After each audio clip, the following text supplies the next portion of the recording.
This is basically how I got into tackle making, guys. Just a kid trying to save some money. Slide it in the hole. Ah, that's too much glue. That is definitely going to catch some fish.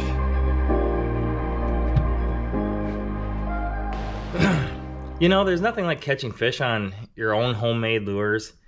Whether it's soft plastic crankbaits, jigs, as what we're going to do today. And that's how I actually started up in the whole tackle making deal, was pouring my own jigs when I was like 10 or 11. The guy that's responsible for getting me into fishing hardcore, he showed me how when I was 10 or 11 one winter, and gave a kid something to do back then, because Lord knows I was not into ice fishing at all at that age. I found it very boring. So today we're just going to build a simple bass jig for us. I was going through the boat, going through my tackle, and noticed I was getting low on some swim jigs. So that's what we're going to be building, is a simple swim jig. And I'm going to show you guys the equipment that you need, everything that you need to get started in this. It's not as bad as you guys think. It can get bad, trust me. You can go way, just like any other hobby, you can go way down the rabbit hole as far as molds, hooks, modifying that stuff, etc. I could probably film for years on the little nuances and whatnot. But that's for other stuff. We'll do more videos like that in the future.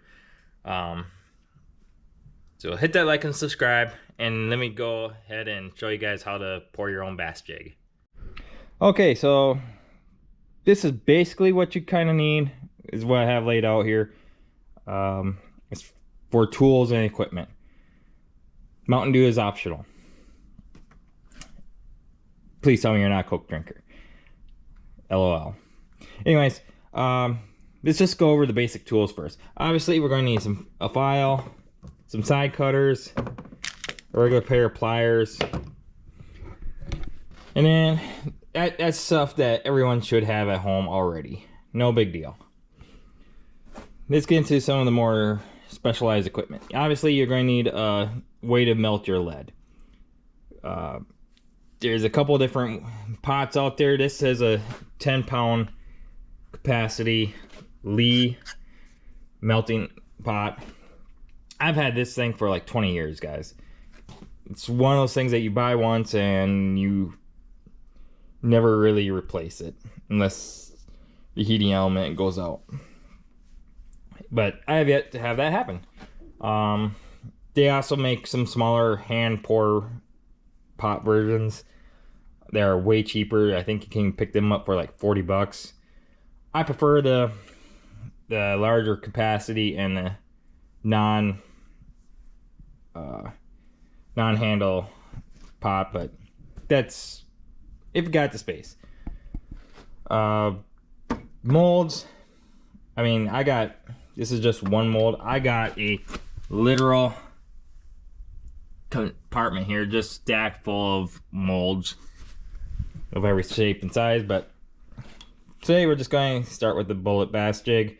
This is actually my very first jig mold that I ever picked up, because it was the one that the guy that got me into it had, and I was borrowing his mold for the longest time until I finally saved up enough money as a kid to buy my own equipment. You're going to want some sort of powder paint. You know, ProTech is probably the most common one out there, but you can buy any generic powder paint will work. You're going to need your hooks for your jig hooks. That's a whole nother subject in itself. These are actually modified hooks. Just know that you don't have to do the modified jig hooks when you're first starting. We'll go into another video on how to modify that stuff later on. Again, this is just a beginner stuff. But yeah, we'll need some. I highly recommend buying some Teflon pins. You can pick these up at all the tackle making supply stores like Barlow's, Lure Parts Online, etc. The Do It molds do come with a metal pin, but they're such a pain in the butt. These Teflon pins are flexible. They allow you to get the paint off easy, etc. We're going to need weed guards because we are making a weedless bass swim jig. So we need a weed guard. Some jigs, obviously, like the round balls, don't need a weed guard. So depending on what mold you pick up, what you're trying to do with it, you may or may not need weed guards.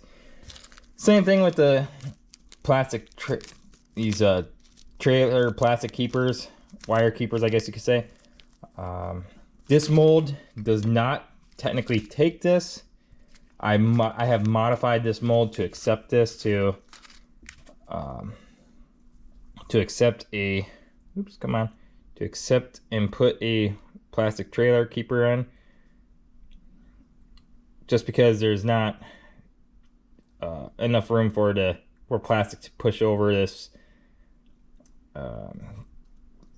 molding of the mold here to keep it secure in place. And then we need some skirt material. This is, again, completely optional. You can buy pre-made skirts like this one at just about any tackle shop will have them.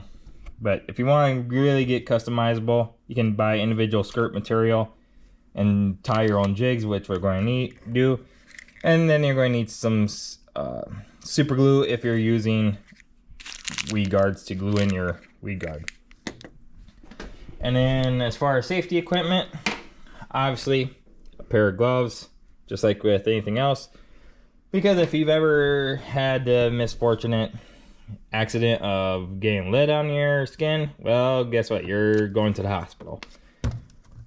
So other than that, let's heat this up and get pouring. Oh, I should also say a vise does come in handy in certain situations. Today we're going to, because I wire tie my jigs, I'll show you that a vise is very handy. Although a rotating vise would be a lot better, but they're a lot more expensive too. So let's go ahead, preheat this. Oh,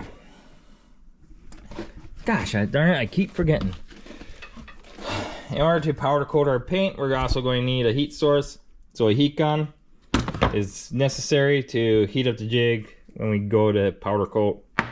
And then after that, this next step is optional, but a good old pizza oven to help cure and make that powder coat paint basically chip resistant. So that's basically what we're going to use today. Again, this is very, very beginner basic stuff. We'll save the more advanced stuff for later on, for another video. Okay, so we got our heat pot plugged in. We're basically gonna wait till this here heats up and melts all that. One thing I like to do is especially up here in Minnesota, I preheat my molds just to help the lead flow better through the molds when I'm pouring. And while we let that heat up and melt the lead in here, let's actually talk about lead. Lead you can get from very different sources. Any of the tackle making websites will carry lead. You can buy it from them. You can buy lead off of eBay. You can buy lead.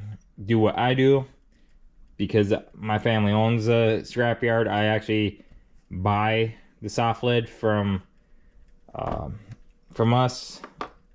Ken's Iron here whenever it comes in to melt down.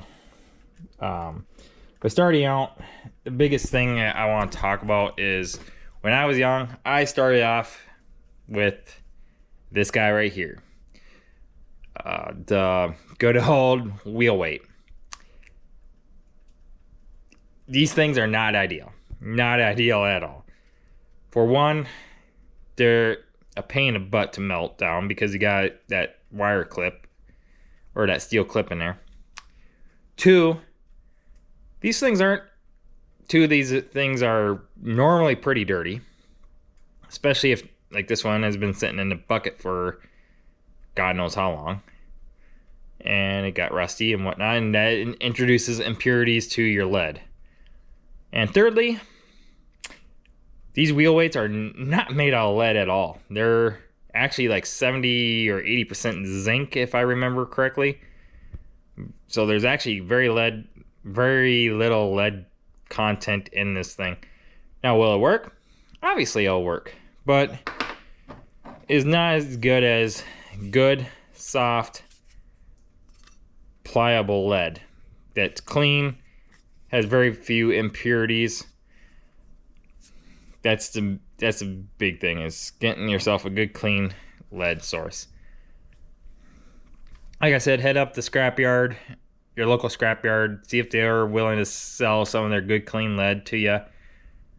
Soft clean lead. There's different types of lead out there, believe it or not.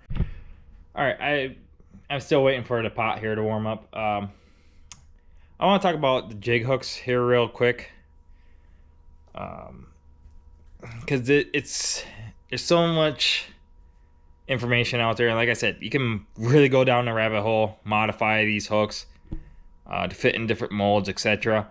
Just starting out, I highly recommend just buying a good quality jig hook that is recommended for the mold. Most of the tackle making websites, when you click on the mold, and if you scroll down, they'll tell you what hooks actually fit the mold and which ones you can modify, some alternatives. I would just stick with that just to get your feet wet. If like on this Arky head here, it'll even have it inscribed what hook to use. It says use Mustad style 32798, which is this guy right here, a flat eye 60-degree jig hook. Fits right in there, no problem. No modifying the mold, no nothing. But that's what I would do if I were just starting out. Just when you find a mold that you like on one of the tackle making websites, just click on the link to the hook that they usually inscribe at the bottom of that mold's page, and just like I said, the websites are really usually good, especially Barlow's. They'll tell you what size hooks and whatnot. Just to get your feet wet, though. Okay, so we got our lead is all nice and heated up. The next thing to do is to get our hooks and stuff ready to go into the mold here. So what we're going to do is we're just going to take our hook here. Again, this is a modified hook, a modified Gamakatsu hook to be exact. But we're just going to put it in there, and then we're going to take our wire keeper. Oh, come on. Prawn out. And we're just going to put it in this little groove here that I've made. I don't know how well that's coming out on the camera, but we'll just get it nice in there. And then we'll take our Teflon pin here and we'll just put it right where the weed guard is supposed to go. We gotta countersink it. That way when we go to glue our weed guard in later, it gets a nice even coat of glue all the way around. If you don't want a weed guard, you can take this pin and just leave it flush. I do this sometimes a lot on like a poison head jig, where I'm trying to make a more realistic swim bait head.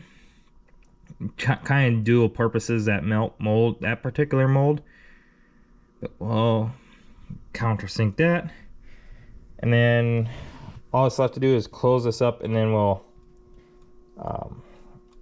pour the lead here. One thing I will say, just because I'm showing it to you, because I'm using this particular mold in this particular case, sometimes I gotta tape down this pin in the event that this hook here doesn't let the mold close completely, because the eyelet of this mold is not, or this hook does not exactly fit all the way into that pin that keeps the lead from pouring down in there. So sometimes they'll leave a little gap, but other than that, we're pretty much ready to go. Other than, of course, wearing our safety gloves, but I find it really hard to film when I'm wearing gloves. And the operation of this is actually really just easy. We're just going, this lever pulls, you pull it up, lead shoots out the bottom. So we're just going to take our mold here and see where the drop of lead was. We're just going to take it right there. I'm trying to get make sure you see the camera. We're just going to fill it up like that. And that's pretty much it. And as you can see, we got ourselves a swim jig. I will make a caveat on these Lee 10-pound lead mount or lead pots. Sometimes they'll continue to drip. That's just how they are. And then you gotta take a flat screwdriver and turn this knob here. This here is a plunger. You can kind of just work its way back into the hole there. It's a pain in the butt sometimes, but all that we gotta do left is take this jig hook out. I like to inspect it for any imperfections. Like on this guy here, it didn't quite fill out the skirt collar all the way, and that's probably due to the mold not being hot enough. But it's just a little spot, and it's a skirt area where we're going to be tying anyways. So this one here I'll be fine with. We'll take our side cutters here. They do make an actual cutter for this to cut these sprues off, and it cuts off pretty clean, but I'm tight with money sometimes. This is probably where I shouldn't be. I mean, I spend money on everything else on this hobby. We'll cut that, and then I like to take a file here and we'll just clean that. Oops, we'll just clean that sprue up. Ow, these Gamakatsu hooks are really sharp. And I just try to keep everything nice and clean, like so. And then don't take the Teflon pin out quite yet. It actually just fell out because we're going to use it for our paint here, because we don't want paint to end up getting in this slot where the weed guard goes. Otherwise the weed guard won't fit, and you'll have to drill it out and to make it fit, which is a pain in the butt. So I'll pour a couple more, and then we'll do I'll show you how to paint them real quick, and we'll go from there. All right, so the next part we're going to do is we're going to paint our jig heads. I got some black powder paint here because we're going to make a black and blue jig. And what I like to do is I take my needle nose pliers, I take my heat gun, I heat this jig head up for about 17 to 19 seconds. 19 seconds seems to be the average. Sometimes you gotta go a little bit longer on a heavier jig head. just because of the amount of surface area. But 1, 2, 3, 4, 5, 6, 7, 8, 9, 10, 11, 12, 13, 14, 15, 16, 17, 18, 19. And that's all there is to it, basically. If you got a little bit of extra fine powder there, we'll just heat that back up. I mean, the texture of it looks rough right now, but I promise you, once we go through the baking process in the oven, it'll smooth itself way out. What I like to do is I like to crack the paint on the Teflon pin here. Some guys will take the pin completely out and then put it in there. Put their jig heads in the oven and bake them. I personally like to leave the Teflon pin in, just in case I have too much paint. And as it's baking, so if you got too much paint, sometimes it'll flow down and get into that weed guard slot there. I'll leave that out for now. I personally also like to take and clean out the paint off these jig eyes. To do that, I normally, not that hook. Where is it? I have some broken hooks laying around from when I was trying to bend them and I didn't bend them correctly.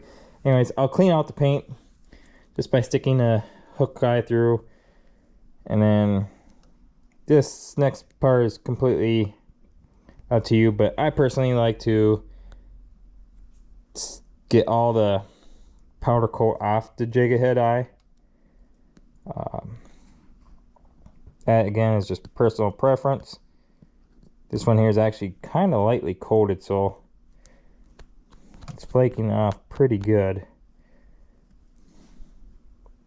Again, this part here is just completely optional. I just like having a clean jig eye all the way around. There are ways to cheat around this. You can put some shrink tubing. Some guys will put some shrink tubing around the eye before they dip it so the paint doesn't get in there. I find that's just a little too much to ask, I guess. And see there, I've already chipped some paint, unfortunately. That's due to me not getting that particular spot of the jig head warm enough. But you can also go ahead and do a second coat if you really want to. I just find that when I do that, I end up with way too much paint on my jig head. So I'm just going to leave it as is for now. This is for my personal use only anyways. We'll put this here in our oven, and then we'll paint the rest of these jig heads up here real quick and pop them in the oven. All right, when it comes to baking the paint on, again, this step here is optional, but if you want your paint jobs to be extremely durable, baking the powder coat is the way to go.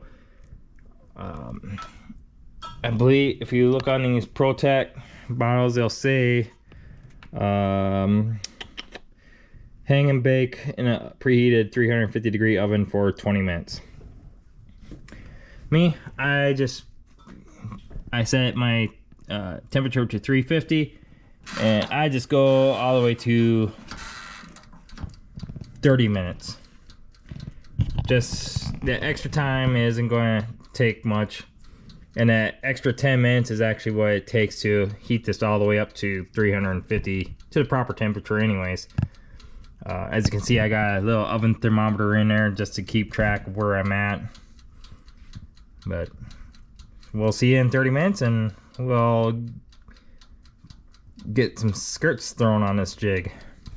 Okay, so our jig head is done out of the oven. The paint has now been baked and it is pretty much bulletproof at this point. Well, I shouldn't say bulletproof, but it's going to be really hard to chip the paint at this point. We can take out our Teflon pin. We no longer need that. And we're to the point where we're 2 steps away from basically having a fishable jig. This is where I personally like to add the skirt. Again, we can do it a couple different ways. We can buy a pre-made skirt like this and just slide it on up the jig and up onto the skirt collar section here and call it good. Sometimes I do that, sometimes I don't. I've really gone away from using the pre-made jig skirts. You can also, because they're quite expensive, it's like $1 for this skirt most of the time, pre-made. Whereas if you were to buy the skirting material and the collars yourself, you can basically get the same skirt for half that price. And all you would have to do is get you a little skirt making tool here. It's pretty much just a cylinder. What you would do is you would take your little rubber collars, slide it down, and then take your skirt material, take the deal there, the little hook, put one tab on, try to do it in between there, kind of in the middle of the skirt tab, put the next one on, and then slide it on up. Then you would slide your little rubber skirt band down, pop it back out, trim the tabs, and then you're basically got this basically. I'm not going to do that because I like tying my jig skirts. I can be a little bit more, it's not so much, I just don't like having these skirts slide down the hook shank. Depending on the jig, especially for skipping jigs under docks and trees, sometimes the skirts will like to slide down the shaft of the slide down and whatnot. Just not a fan. And over time, these skirt bands rot away and break. Especially the amber colored ones. The black ones seem to hold up a little bit longer, a little bit better. But when you wire tie a jig or use thread, it just keeps it's pretty much permanent. And it also flares out the jig a lot, the skirting material a lot better. It's just overall better in my opinion. So we're going to go ahead and I'm going to wire tie this jig.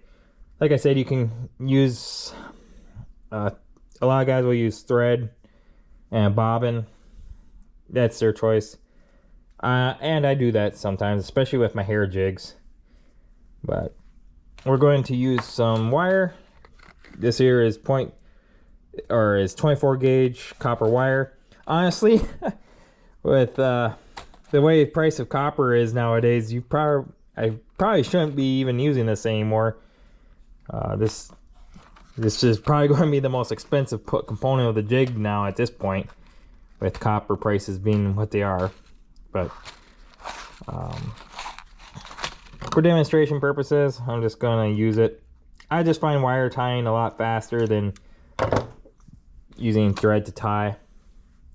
So we'll see if I can't get this jig. And this is where a can't even speak. A rotary vise would be a lot nicer, because then you could turn the jig, you can manipulate the jig a lot better. But a standard vise is what I got, so we're going to use that. I'm going to set the camera up so we can see the tying process a little bit better here. Okay, so hopefully this will be a decent angle. It looks that way from the camera. What I'm going to do is I'm going to take my section of copper wire here, and we're just going to, I like to pre-bend it. I'll just get wrapped around the collar there, and I'll slide it down. And this is the fun part. When you're making your own jig skirts, you can make them however thick you want. You can include a strand of one or two strands of a certain color here, there, etc. I'm just going to make a standard black and blue jig for today. Now on my swim jigs, I personally like a thinner jig skirt. So what I'm going to do is I'm going to be taking basically half of this tab and combining two different color tabs to make one. I believe these tabs here come to 22 strands each, so I'm going to take 11 off here, and then we'll tie it up. And this is all personal choice. Most jig skirts that you see and buy come with a 40 to 44 strand jig skirt like this one here.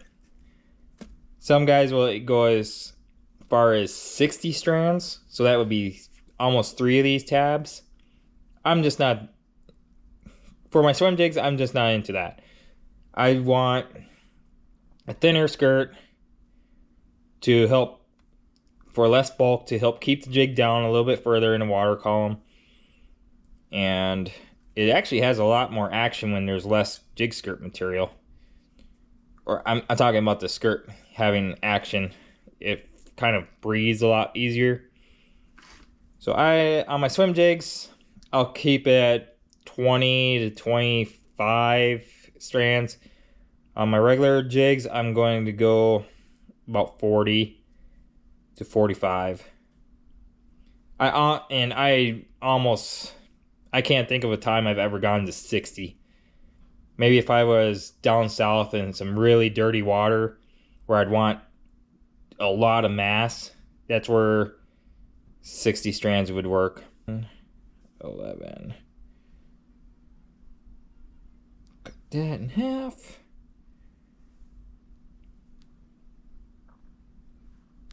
Cutting that in half. And then I'll do the same quickly with the black. So as far as sections, I like, as far as positioning where I want the skirt to be, I usually go about a pinky's width past the barb of the hook, maybe a little less. That'll tell me exactly roughly where I want my jig skirt. Put my wire through, and I'll adjust this to the bottom. And I try to make it nice and even as possible around the hook, around the shank. Then I'll just twist once to kind of lock that blue color in. I might want to manipulate the jig skirt just a little bit. Move some of that blue around. I try to make it as evenly as possible. And then I'll take my black and then I'll do the same thing. I'll do just like that. And then we'll just rotate this around. Trying to keep it as evenly as possible. And this is basically how I got into tackle making, guys. Just a kid trying to save some money. And you can save a lot of it doing it your way. I made the black a little too long on the back side. Just adjust the skirt. Just a 10-year-old kid just trying to save some money back in the day. That's how I got started into the whole tackle making thing. And then I'll just twist it on the bottom here a couple of times with the wrap. And then I'll take my pliers and then I'll really make a couple of wraps. This will really tighten down that jig skirt. Get a nice tight even wrap on the wire. And we're basically there. Okay, so we got to this point here. Again, you can use any wire you want. Copper wire is just really flexible, although it's really expensive at this point in time. But I've had this roll here for, geez, 5 or 6 years, and it was like, oops, just dropped it. I think it came to like a 30 or 50 foot roll. We'll just get to where we keep a couple wraps on the copper wire, snip it. And then what I like to do, so that wire point isn't going to jam into the fish's mouth or something and let them know something's up, I'll take my needle nose pliers and we'll just mash that down like so. And then we'll go ahead and we will trim these, take these skirt tabs off to free up the strands.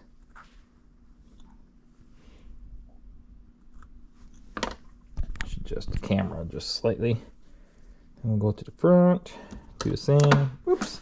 We'll try this again. Cut the front off.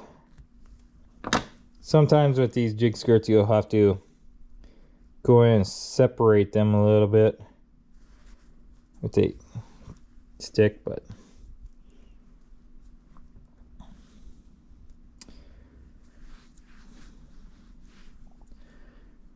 there we go. We're basically there. All that's left now is to add our weed guard, and for that, super glue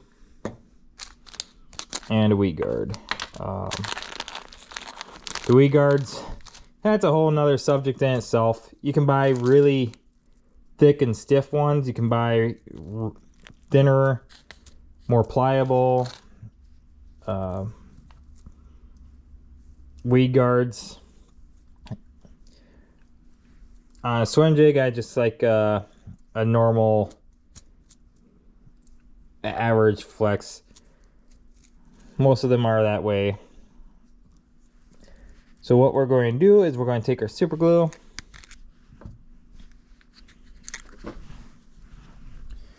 and we're just going to take, you don't need much, just put a dab of super glue in there. Hopefully that showed up on camera. Take our weed guard and slide it in the hole. Ah, I got too much glue. Too much glue.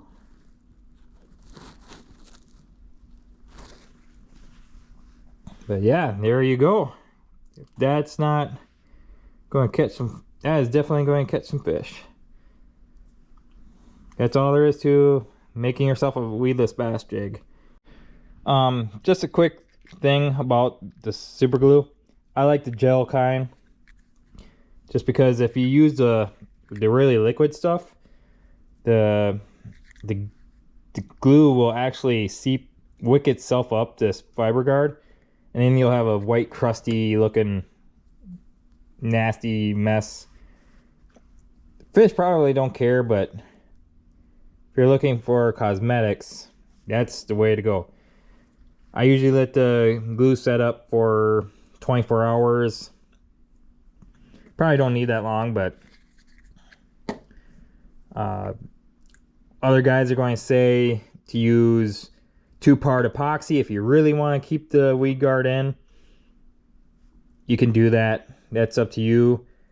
I've personally never had an issue with the weed guards popping out using the gel super glue. But yeah, all that's left is to trim the skirt to your liking, trim the weed guard to your liking, tie it on, put a trailer on, and go catch some fish. So here's just a little smorgasbord of the jigs that I made today while filming this. I made 3 black and blue jigs. I'll have to make some more, pour some more jig heads to make more white and hologram. Kind of like a white ice color there. And then a green pumpkin with some orange. That's a real good crawfish, and a bluegill imitator, depending on what trailer you set on. To be honest with you guys, that's basically the 3 main jig trick colors I use in just about every jig. You know, black and blue, something for dark water, or in my case, sometimes for some reason up here in the north they like black and blue and clear water too at times. A bluegill, croc, green pumpkin type color. As you can see on this one here, I mainly used a lot of green pumpkin and only 4 strands of orange. Again, it's just, there's no limitations to how you can make your own jig colors. And then for my white jig, I don't like solid white, just because again I'm fishing northern clear waters. So white with a clear hologram skirt seems to work really nice up here. But those are pretty much the 3 jig colors I would live and die by any day of the week. Take it anywhere in the country. Those are basically the only 3 colors that you need. Again, you can specialize however you want. Want white and chartreuse? Have at it. Want to make a peanut butter and jelly? Have at it. I use peanut butter jelly all the time as well, mainly on my football jigs. But yeah, that's your creativity does not stop here. This is just really basic stuff. There's guys out there that are way better than me and way more, how do I say, artistic about their jigs. They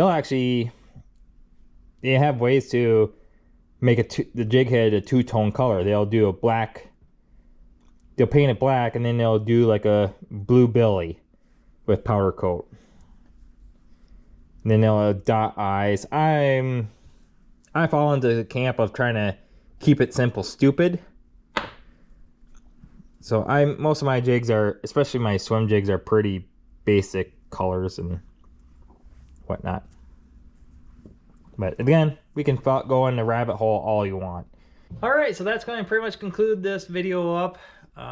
Hopefully this video gave you the confidence to go out and buy the equipment and be able to make your own high quality jigs. Honestly, this guy right here, probably way better than you can buy in the store anywhere at the moment. I think the average jig nowadays is like $4 or $5, and I have maybe, well, the most expensive piece on this jig here probably right now is that copper wire. Well, maybe not. Maybe that's the second most. The most expensive piece has been the hook. That Gamakatsu hook and that O'Shaughnessy shank. I just love that hook. Unfortunately, I gotta modify it. But yeah, I think I got $1.50 into this jig, and it's way better than you'll be able to buy in a store. And unlike the store, you're not limited to you're limited to your imagination on colors, quality of components, etc. Once you pay for once you get the equipment paid for, it really doesn't take long to make your money back. And if you're a guy up north like me, definitely gives you something to do in the middle of the winter when lakes are frozen and you absolutely hate ice fishing. So comment down below what you thought of the video. We'll do probably some more advanced stuff in the next one. Then comment if you're a keep it simple stupid person for the jig colors, or if you think wire tie matters. Give me your opinions. the fun thing about tackle making is that there is no right answer. There's a million ways to skin a cat. Or, let me know which color you like on that sitting here. Do you like the green pumpkin, orange, the black and blue, the white ice type color, etc. Whatever you want to comment, I'll try and reply to as many as I can. Until then, we'll see you on the water.